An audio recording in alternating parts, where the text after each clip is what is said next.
کیا وجہ ہے کہ ہم عید میلاد النبی نہیں مناتے لیکن یوم پاکستان مناتے ہیں، آزادی پاکستان کا دن مناتے ہیں؟ تو میں اس کی وضاحت کرنا چاہتا ہوں کہ اس میں کوئی شک و شبہ نہیں ہے کہ اس کائنات کی تاریخ میں سب سے بڑا عظیم دن وہ تھا جس میں اللہ تبارک و تعالی نے اس کائنات کی ہدایت کے لیے جناب محمد رسول اللہ صلی اللہ علیہ وسلم کو مبعوث فرمایا۔ اس سے زیادہ عظیم دن انسانی تاریخ میں کوئی اور نہیں جس میں آپ تشریف لائے، لیکن آپ ہی کی تعلیمات اور آپ ہی کی سنت اور آپ کے جانثار صحابہ کرام کی سنت یہ ہے کہ انہوں نے کبھی نبی کریم سرور عالم صلی اللہ علیہ وسلم کا دن نہیں منایا، اور اس لیے نہیں منایا کہ اللہ تبارک و تعالی نے رسول کریم صلی اللہ علیہ وسلم کو اس لیے مبعوث فرمایا تھا تاکہ آپ کی ہدایت کی روشنی سے یہ کائنات منور ہو اور لوگ آپ کی تعلیمات کی اتباع اور پیروی کریں۔ آپ کی ذات والا صفات وہ ہر قسم کی رسمی کارروائیوں سے کہیں بالاتر ہے، اور حضرات صحابہ کرام جو آپ کی زندگی کے ایک سانس کے بدلے اپنی ساری زندگیاں نچھاور کر سکتے تھے، انہوں نے کبھی یہ دن نہیں منایا۔ جب انہوں نے جو کوئی چیز نہ منائی ہو اور انہوں نے اس سے اعتراض کیا ہو اور اس کے بجائے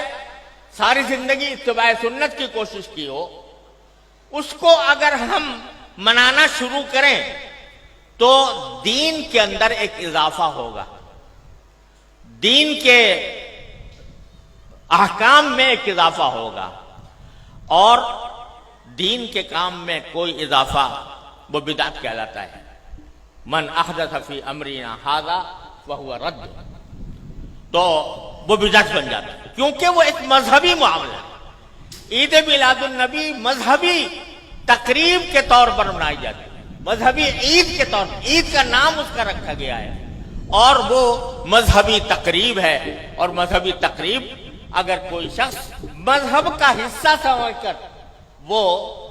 بنائے گا تو دین میں ایک اضافہ ہوگا جس کا نام بدعت ہے۔ اس لیے ہمارے اکابر علماء کرام نے اس بنانے کا اہتمام نہیں کیا۔ جہاں تک یہ 14 اگست کا تعلق ہے، 14 اگست کے یوم آزادی کا تعلق ہے، یہ کوئی مذہبی تقریب نہیں ہے، یہ کوئی دینی اجتماع نہیں ہے، یہ دینی تقریب نہیں ہے، بلکہ یہ ملکی تقریب ہے، اور ملک کی آزادی کے طور پر، اس کے ایک نشان کے طور پر اس کو منایا جاتا ہے۔ کوئی شخص بھی جو اس کو منانے والا ہے وہ اس کو دین کا حصہ سمجھ کر نہیں مناتا، اس کو مذہب کا جز سمجھ کر نہیں بناتا، بلکہ ایک ملکی تقریب ہے، ایک ملک کا اللہ تبارک و تعالیٰ نے ایک ملک ہمیں عطا فرمایا، اور ایسا ملک عطا فرمایا جس کی تفصیل مولانا عزیز الرحمان صاحب نے بیان کی ہے، تو وہ ہم ایک ملک کی تقریب کے طور پر بناتے ہیں۔ بدعت اس وقت بنتی ہے کوئی چیز جو شریعت میں نہ ہو اور شریعت کا حصہ اس کو بنا دیا جائے، لیکن یہ کوئی شریعت کا حصہ نہیں، یہ کوئی دین کا کوئی دینی تقریب نہیں، دینی عید نہیں، دینی مذہب نہیں، دین کا کوئی مذہبی حصہ نہیں، لہذا یہ ایک ملکی تقریب ہے۔ اور یہ ایسا ہے جیسے کہ اگر کوئی شخص اپنے گھر کے اندر کسی اپنے گھر کی تعمیر ہوئی اور اس تعمیر کے اوپر کوئی اجتماع کرے، کوئی دعوت کرے، تو یہ کوئی مذہب کی تقریب نہیں ہے، کوئی دین کی تقریب نہیں ہے۔ اسی طریقے سے ہم یوم آزادی پاکستان کا اس لیے مناتے ہیں کہ اللہ تبارک و تعالیٰ نے اپنے فضل و کرم سے یہ نعمت ہمیں عطا فرمائی تھی، اور ملکی تقریب کے طور پر اس کو منایا جاتا ہے۔